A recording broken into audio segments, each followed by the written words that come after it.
Hello and welcome, listeners. My name is Kara Brighton, and I serve as the Education and Community Engagement Coordinator at the Holt Center.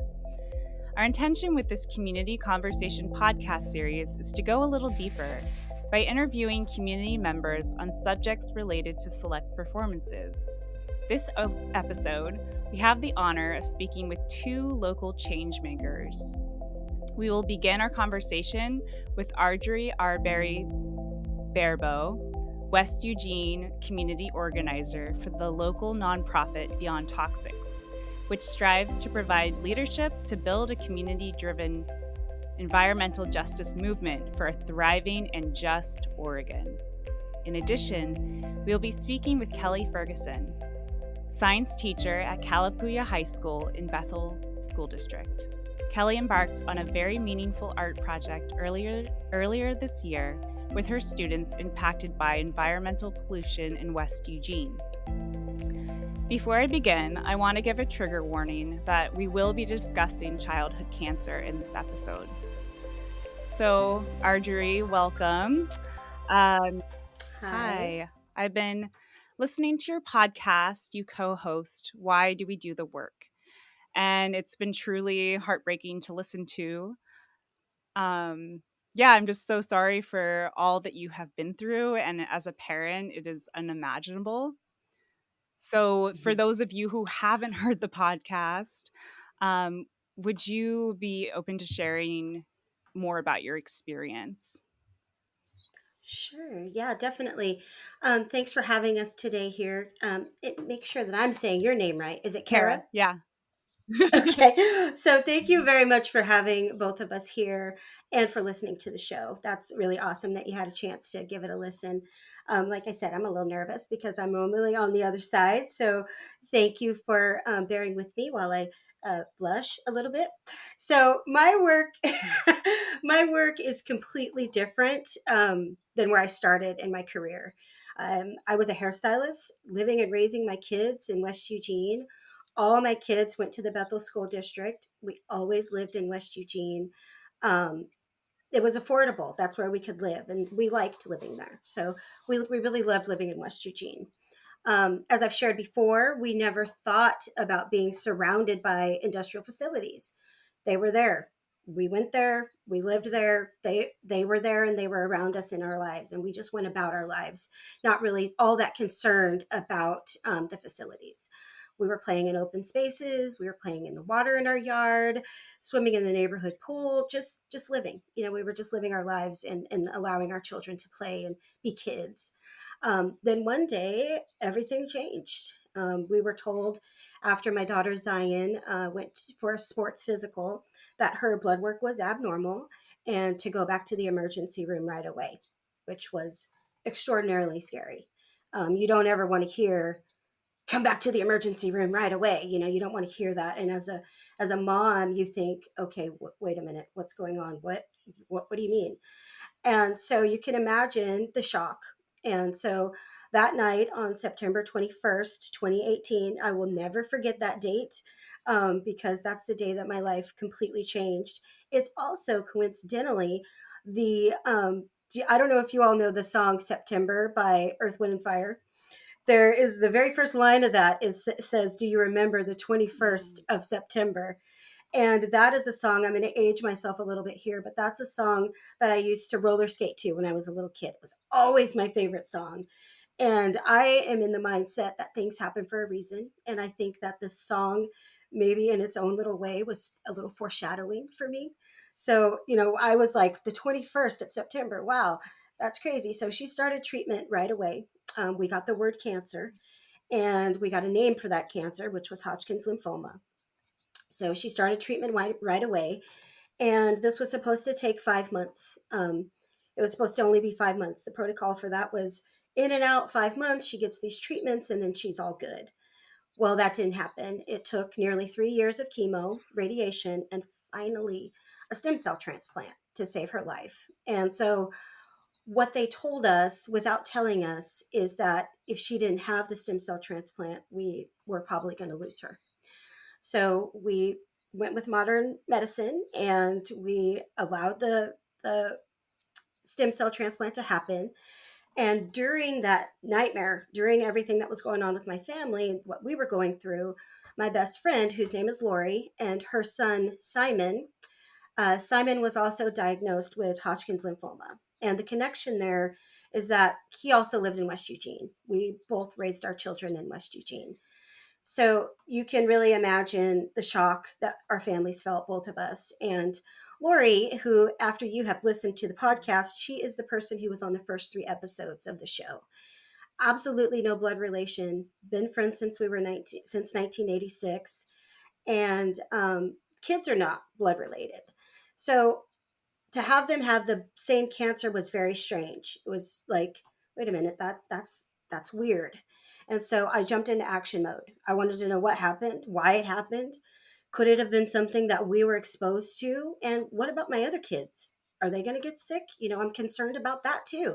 Not just then, but now. Like, stuff can live in your body for a long time. I even myself have thoughts of, oh gosh, I have this little thing on my neck, or I have a little bump on my shoulder. Is it going to be cancer? That is something that is I think about. So into action mode, that's when I found out about JH Baxter. And for the listeners, JH Baxter is a wood treatment plant that is located in West Eugene, and it is no longer in operation. So that's when I found out. Oh, Yes. I was just going, Oh, yeah, you're doing woo, raising the hands. yeah, Whoop yeah. whoop. Yeah. So they're no longer in operation. And I was really curious about this place. And so I'm not a scientist. So a lot of the things that I was finding on the internet was science talk. And I had to Google a lot of what I was reading. I wanted to learn what they could have been exposed to and why our kids could possibly have been sick. I wanted to know how to pronounce those words. I wanted to know what the equipment was that they used to process their products. And then I began to post on social media. I wanted to know exactly what was going on, was really happening, because I felt like I could possibly be like making something up.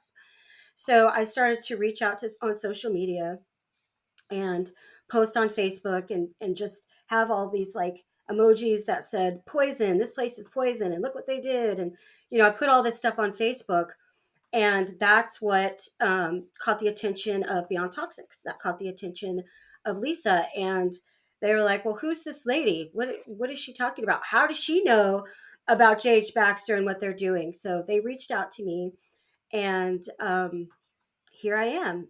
Fast forward 3 years later, I'm an environmental justice activist, and my role and my passion is to help other families not know the realities of childhood cancer. Both kids are cancer free. Make sure I want to say that both kids are cancer free. They were able to beat it. Zion is a freshman at OSU studying engineering. Her major is mechanical engineering, and her minor is aerospace engineering. So this little gal is taking her second chance, and she's running with it. And I'm so proud of her. And she's been through so much, and she's just thriving. So I really appreciate you asking me how I started in this and why we do the work, because that's really where it started and where it stemmed from, was helping folks out there that could be impacted the same way that our family was. Wow, thank you so much for sharing all of that. And for those who want to learn more, I really, yeah, um, listen to the podcast. It'll be linked in our show notes. So, Arjorie, can you speak to what is happening in West Eugene now? Are there like repairs being made? And yeah, I guess I'll just start with those questions. Yeah, well, there's a lot going on in West Eugene. Aside from what's going on with the DEQ and the EPA and other agencies that are working on JH Baxter, there is a lot of angst and fear and worry and concern, not only about themselves but about their other members of their family, their pets, um, students. Big part of what's going on is the students now know what's going on at Kalapuya, and they're scared. And so that's a lot. What's going on in West Eugene is education, so that folks can know what they're being exposed to, what they're surrounded by, and to know exactly what they can do as a community to help kind of stop what's going on there.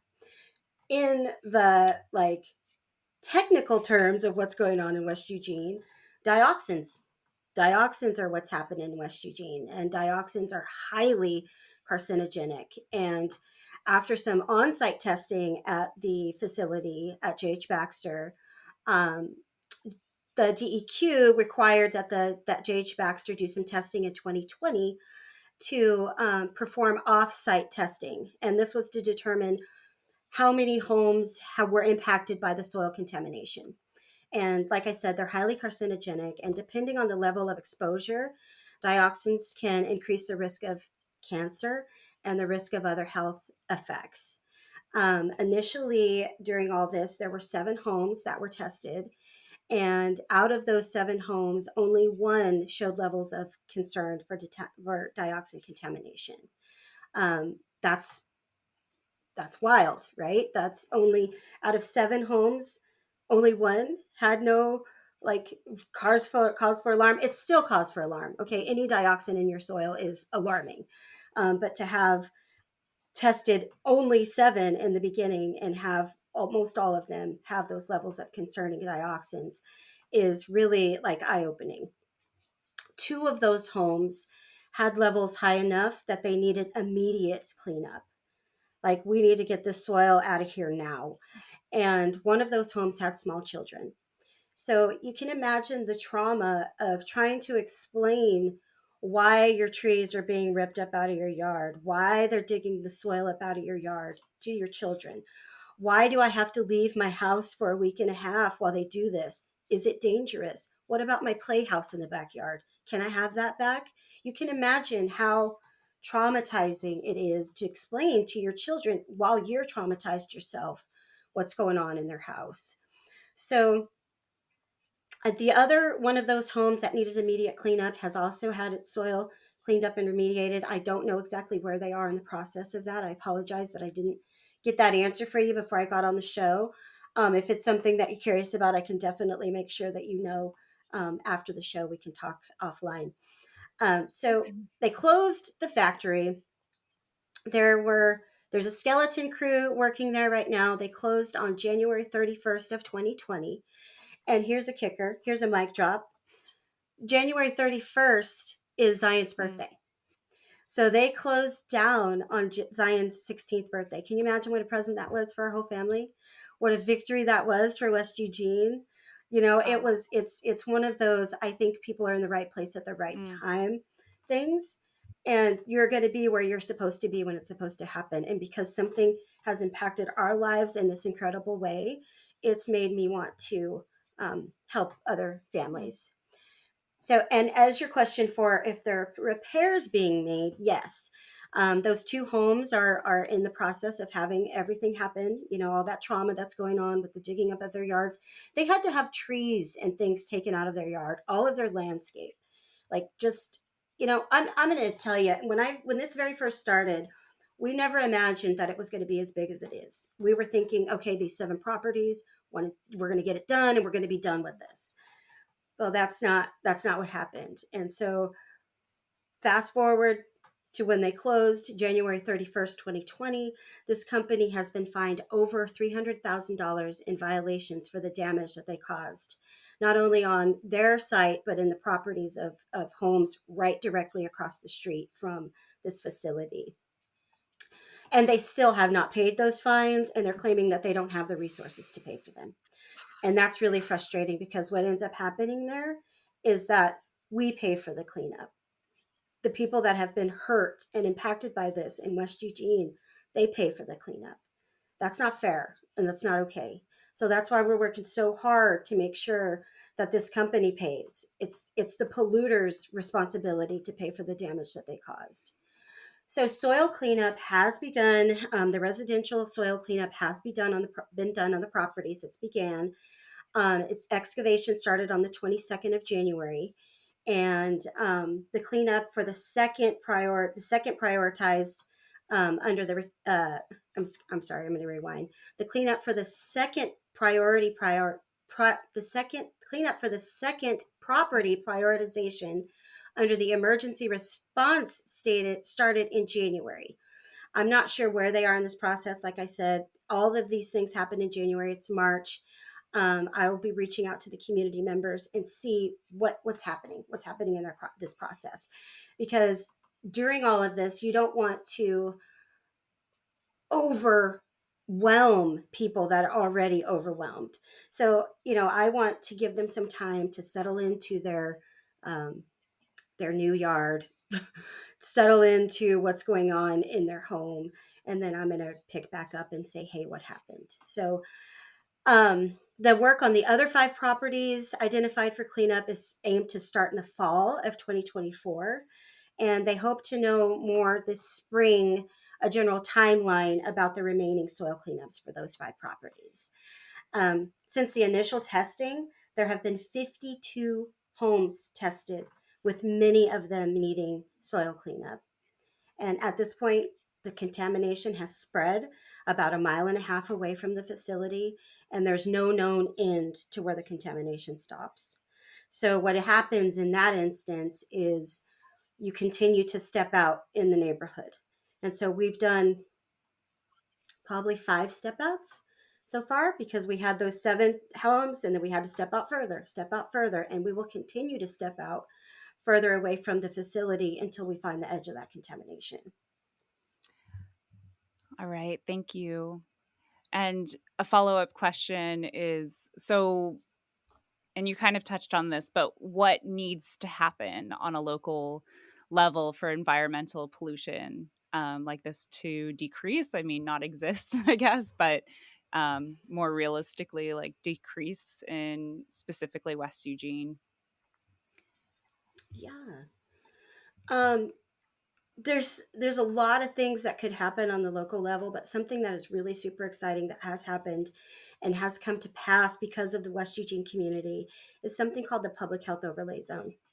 And what this does, it adds a 1/4 mile buffer between people, whether that's parks, schools, any sort of open spaces. It's a 1/4 mile buffer there to keep people away from industry. So any new facility that would come into West Eugene would have to follow these guidelines as far as taking public health into consideration. So in October, the City Council, Eugene City Council, voted unanimously to instruct city staff to draft an ordinance to take public health into consideration when they're doing the land use codes. So that is something that's super exciting that happened. It took a couple of years, and it took a lot of testimony. It took a lot of community, not only community testimony, but other partner organizations' testimonies, presentations by Beyond Toxics, meetings with elected officials. The city council said, everybody's hands raised and said, hey, yes, we want to have this. Initially, we wanted this ordinance to be in West Eugene because that's where most of the industrial facilities are. Besides J.H. Baxter, there's 30 some other facilities out in West Eugene. And I remember you saying you lived out that Mm-hmm. way. So you're surrounded. You're in the heart Sure. of it. So there's a lot of facilities around there that are impacting the community. Um, so this is a brand new policy, and it could potentially be statewide or citywide. I'm jumping the gun because for me, I've been talking about this public health overlay zone for probably as long as I've worked at Beyond Toxics, and I don't want it to just be citywide. I want it statewide. I want it nationwide. I want it worldwide, because this isn't just a local problem. This is a world problem. And as I'm working in this field, I'm researching other places that have been impacted by this, and there's so many people that are right up against industry. And back in the good old days, nobody really knew that was hurting you. So they weren't like, oh, I don't believe that there was malice intended back in the good old days. But now we know what's Mm. going on. Now we know that it's not okay, and we shouldn't be having people so close to industry like that. So for this ordinance to come into play is beginning in its beginning phases, but it's a monumental win for folks, and not just in West Eugene, but for everybody in Eugene living in near industrial facilities. Amazing. Yeah, I kind of heard about that, but yeah, I didn't know. That's amazing. Thank you for all Yeah. your work on that. It's there to protect you. Yeah, It's there to protect you. that is awesome to hear. Yeah. Okay, so I want to make sure we get to Kelly, but one last little follow-up question was are there actions as like community members that we can take like today to help with this cause? Yes, and I will make it fast because I'm a chit chat chatter. I have a podcast, so that's why I'm talking so much, and You're I'll doing stop. great. You're I'll doing great. scale it back. But what sort of actions a community can take is stay connected with your community and what's going on and happening in the area where you live. Partner with local organizations or schools to build relationships within an environmental justice community. Know who your elected officials are and reach out to them with any concerns that you might have of the health of your family or neighborhood. Attend city council meetings to hear what's happening locally and give testimony about the concerns you have. It's important to know what's going on in your community so that you don't feel alone when you realize and understand what's happening and what you're impacted by. You want to find people that also are in the same fight with you and or want to help you find answers. So that's one of the main things. Stay connected with your community and know what's going on. Beautiful. Thank you so much for sharing and and all of the work you do, Arjorie. Your work and Yeah, of dedication to this course. cause is so important, not just for West Eugene Bethel residents, but beyond to the Eugene community, as the air, the water, the land is all something we share. Thank you. I would now like to open the conversation up to speaking with our other change maker, Kelly Ferguson. So already you're a teacher, so you fall under the change maker category. But when I was researching about Beyond Toxics, I came across the youth corner part of the website, and I was just really inspired by a project called Project One Data Graffiti. And yeah, so welcome, Kelly. Thank you. Thanks for having me. And I would just love to know um, if you could please speak to the inspiration for this project, the process of this project. And I know you were also present at the Art Walk exhibit back in January. So yeah, just a general like I'd love to hear anything that you would like to share about your project. Yeah. Well, it all started with a collaboration between Beyond Toxics and a coalition of science and social studies teachers, most of us from Eugene. And we were tasked with taking these mountains of data that Beyond Toxics has amassed over years around industrial pollutants in West Eugene, and to turn them into lesson plans that could fit into science and social studies classes, ideally in a cross curricular way. And by some fortunate series of events, I was asked to be a collaborator in creating that curriculum. So we science teachers involved with this project were really focused on making integrative science very place-based. So within this industrial pollution problem that West Eugene faces, what is the science behind how toxins get into the air, get into the ground and waterways, into our bodies? What is dioxin? Why does it never leave the soil? So there's so much fodder there to have this integrative science approach. But really, the heartbeat of the project was and is around environmental justice, as well as the public's right to know about what's happening in our community. Because, like Arju was saying, there's so much science jargon, and as someone who's just within the community, how do you interpret all these big words? So, part of our task was also to make it more digestible by the layman and by our students and and via our students into the community.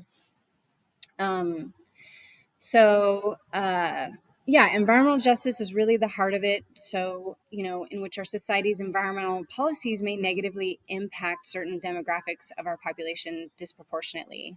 This is certainly the case in West Eugene, where my students live and attend school.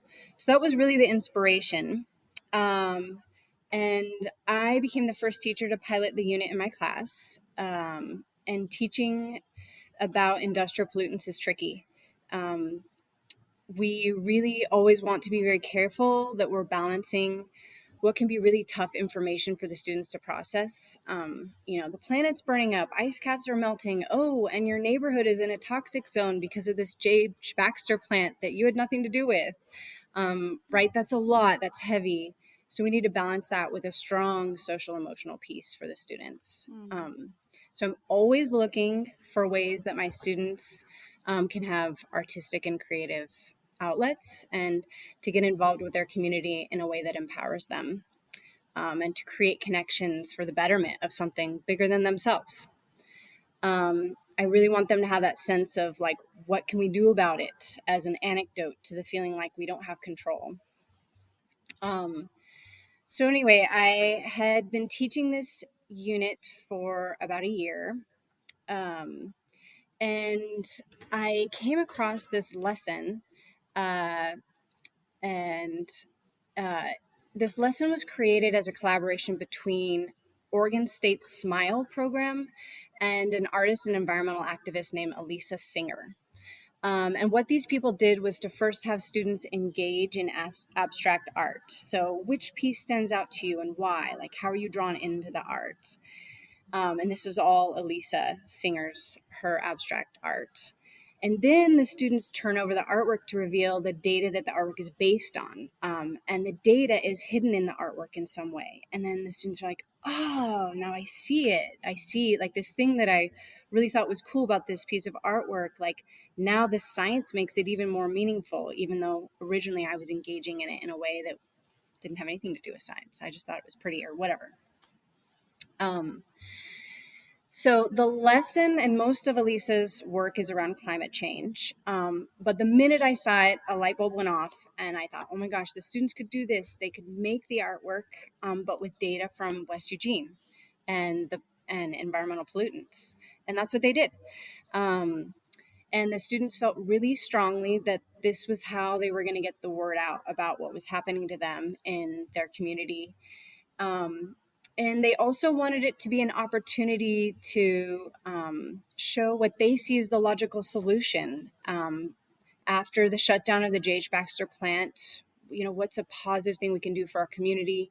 And they feel really strongly that it should be something like a solar farm or something that would benefit the community. So some of their artwork takes on that tack as well. So yeah, and then I set out to find a place or places for their artwork to be seen and heard. I was really just doing their bidding at that point. Amazing. Wow. Thank you so much for sharing that journey. And I love the idea of a solar farm out there. And yeah, I just want to share with the listeners that we are really excited to help get these young change makers word out by exhibiting their exhibiting their art during our Passport to Adventure tabling events, which happened before the Changemaker series. So that I'll be sharing more about that in a little while. But yeah, the art is beautiful. And like you said, it's just like so meaningful as well. And Kelly, if you could speak on behalf of your students, what do our listeners need to know or understand? And I know that's a big ask, but yeah, putting it out there. No, I think there's a really clear answer to that. Having taught this unit to many students by now, I'm always astonished by how many of them, some of whom live directly across the street from J.H. Baxter or other polluting industries, didn't know about the problem at all. And I bear witness to how shocked and betrayed they feel every time.